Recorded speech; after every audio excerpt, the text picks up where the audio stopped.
with concerns of a beamer.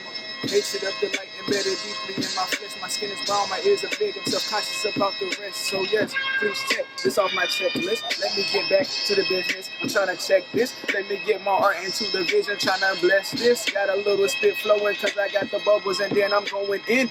I said we back up, back to the basics, back to the Masons, back to the Masons. I said we back to the Egyptians and then the pyramids too, because we got to get back to the loving and the cool. Kids, back on the lip, liberty rip it, messing up it, keep it rolling, cause I'm coming back like Folgers, and I'm waking up the morning like that popcorn and the overred and barking like we popping like we never had nothing to lose. We back on the cool, we back at school, because our parents didn't go, so we back on the rules. We gotta follow the rules, just to get where we wanna go, so lose nothing. I said we going in again and again, and we back like the verdant is green. We at Central North Carolina, doing it big. I said, what happened to my Wi-Fi? Let's do it again. No stopping because we overread and barking like I said before. We young, black, and then we poppin'. Hi, I'm Ciara Mason, and welcome to NCCU Trending, produced by the NCCU TV Studio. Today we're here with Chesson, a senior here at North Carolina Central University. Welcome, and thank you for joining us. Thank you for having me. So tell us about yourself. Okay, my name is Chesson. I'm a mass communications major, minor in broadcasting, and I'm an artist. So when did you start painting, and how did this become an outlet for you? I think I started painting around the age, first grade, finger painting, daycare, whatever. But daycare was actually the first place I actually saw some art.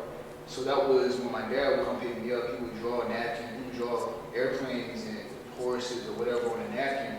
And the kids, people loved it. So we would eat it up. So you have beautiful pieces here with us. What kind of atmosphere do you set whenever you're painting? Thank you, by the way. But I think the atmosphere depends on the vibe I'm in, the mood I'm in. Sometimes I like to just chill. Sometimes I really get into the real artist mode. Sometimes I throw on meditation music and it's like have some smooth vibes going on. I like an incense. And sometimes I just like listen to like Kendrick Lamar.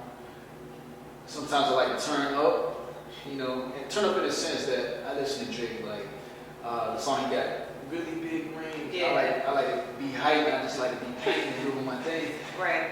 And everything in between. So I like the internet, Kanye West, old Kanye West, old hip hop, old R&B, new R&B. The materials, I like the materials. They're a band located actually in Durham, North Carolina. I love that group. Like jazz. Great. So are there any colors that you lean toward whenever you're painting? Purple and gold. I love purple and gold. I love black and gold.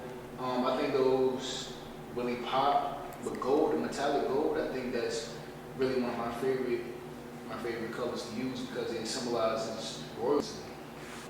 So that's about it. Good. So you've done portraits for people like Rhapsody, David Banner, Andrew Young, Angela Davis, Bryson Tiller. What motivated you to want to start doing that? I actually saw this guy on Instagram. First off, I think he's located in DC or Maryland, one of those at this, and it's at this theater.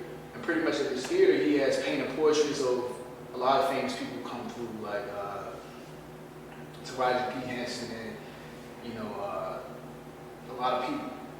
So I saw him, but his portraits aren't, I'm not gonna say they're not great. They're not as detailed as I guess a person would want a portrait to be, but people still love his art. So I'm like, okay, if his work isn't that detailed, but it still has value. So I know my work, if I just give value to my work, it's possible for me too. And I actually did my first painting for Ninth Wonder. That was my very first, I guess, celebrity painting. And I gave it a 900, and he didn't even say anything. I walked into his class, gave it to him, and he just smiled at me. He was just like, hey, he gave me the keys, like, take them off his family. And that was just like, my heart was beating, I was excited, the whole class saw it, and I was just like, I was pumped. I was like, okay, if 900 accepts it, then I know that everybody else accepts it. Right.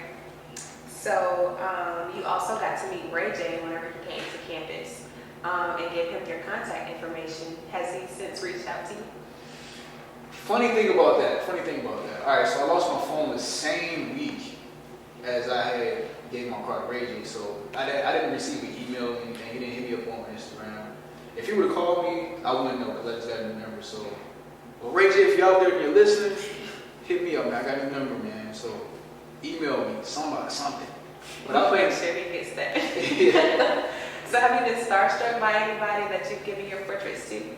I've never been that type of person. I feel like I've never been that type of person when you starstruck with somebody. But when I do meet people, my heart, it is an adrenaline rush because it's kind of like you're doing something that people don't want you to do. Like DJ Khaled said, they don't want you to do that. I think, but I will admit this. When I met Bryson Tiller, we was at the club. I stayed there for 3 hours waiting on him to show up at the after party after his concert. Mm-hmm. And his bodyguards was like, yo, are you real enough to get through to see this man? You know what I'm saying? Right. And I'm like, what you think I'm here for, bro? So they was like showing him the picture, and then Bryson Tiller was like, like So I met Bryson Tiller, and it was cool. After I dabbed him up, I was composing outside, but my legs were shaking, literally. Like mine would have been too. And I was the only person he saw that night, so I feel real honored. He didn't want to see anybody else, but he took the time out to see me, and I feel honored. That's great. So is there any artwork that you just refuse to give to anybody? I don't think so. It's certain pieces. I think each piece has a price. I don't make art to keep it to myself. I make art to share with the world and inspire or bring joy to the world, bring beauty back to the world. Because I know a lot of these crimes and shootings and killings going on, and everybody's getting kind of desensitized to things. So I just want to make somebody feel something. So what exactly inspires you? What inspires me? I'm gonna say the world. The world inspires me. Other artists inspires me. Motivational speakers inspire me. My circumstances inspire me. I'm a first generation college student, and I hear my dad. He has a lot of dreams, but sometimes he's not motivated to go get those dreams. And I'm just like, okay, I don't want to be like that.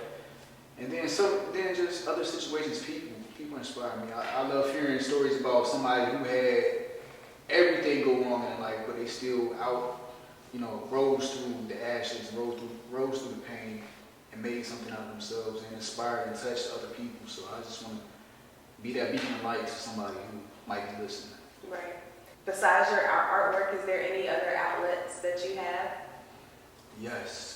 I actually discovered yoga for the first time this year. So one of my homies was like, hey, yo, we got to go try this yoga. I've been putting it off. I'm like, man, I ain't about to do yoga, bro. Right. Come straight on it. So actually, I tried the yoga. I've been trying various classes, new workout classes. So I was like, man, all right. So I did a boot camp here at Central University. And then after the boot camp, we did a yoga class. So the yoga class was mad chill. The music was cool. The stretching, I didn't know it was going to be that intense, but I actually broke a sweat doing just poses. Like, just holding poses. It was cool. So I like yoga. I like working out. I like vibing. I like vibing with good people. I like having intellectual conversations. I like just having jam sessions, rapping, freestyling, spoken word. Creative things. You can go into nature. I love going into nature, just chilling, fishing. I love the outdoors. So I guess I relieve myself in various different ways. I love everything. I want to take life as what it is. It's beautiful, and I just want to see everything beautiful in it. So you were a known barber on campus. Do you still do that? Yes, but it's not as frequent as it used to be. About 2 years ago, I actually used to cut hair for free, so I could just talk to people, meet new people, or inspire somebody, talk about God to them. And now I started charging, so. Like from a college student. Yeah, you gotta make that money. Right. You gotta make something. Time is priceless, You can't get that time back, so you gotta start charging or something. Absolutely. So yeah, I like cutting hair. I still cut hair from time to time. And if you want a haircut, you can hit me up on Instagram at SunAssembler, or if you see me on the hallways, on the streets, just say hello. Come get a haircut and a portrait. That is all for this episode of NCCU Trending. If you know someone associated with North Carolina Central University, please tweet us at the hashtag NCCU Trending. That's all for this time. I'm Ciara Mason. Question over here?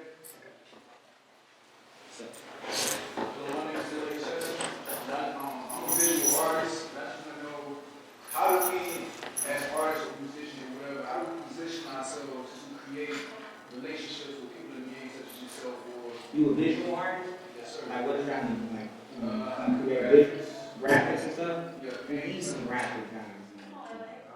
The way to get in the camera right now, give us your number, homie. Let me see what you do.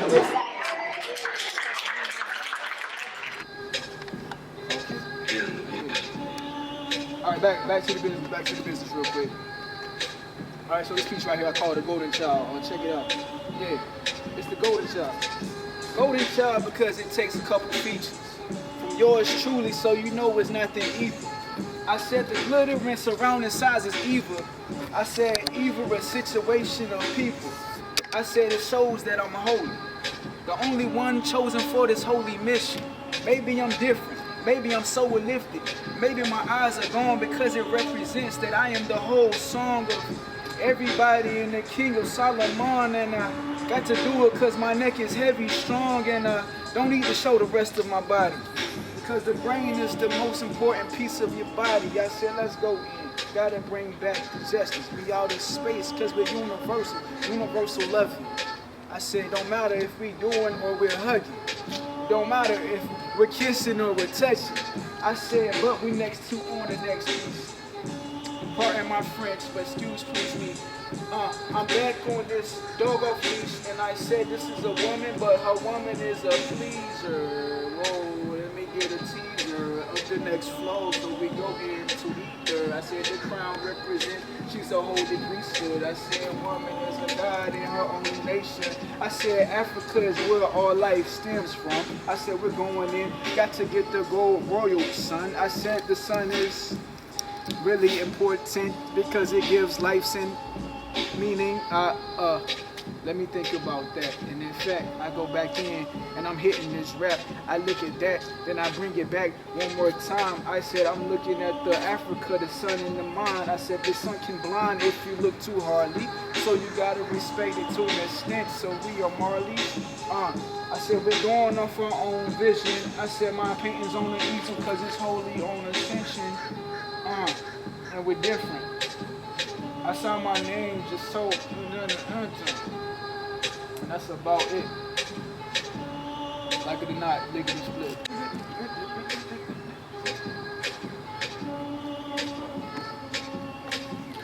I don't know how to do this.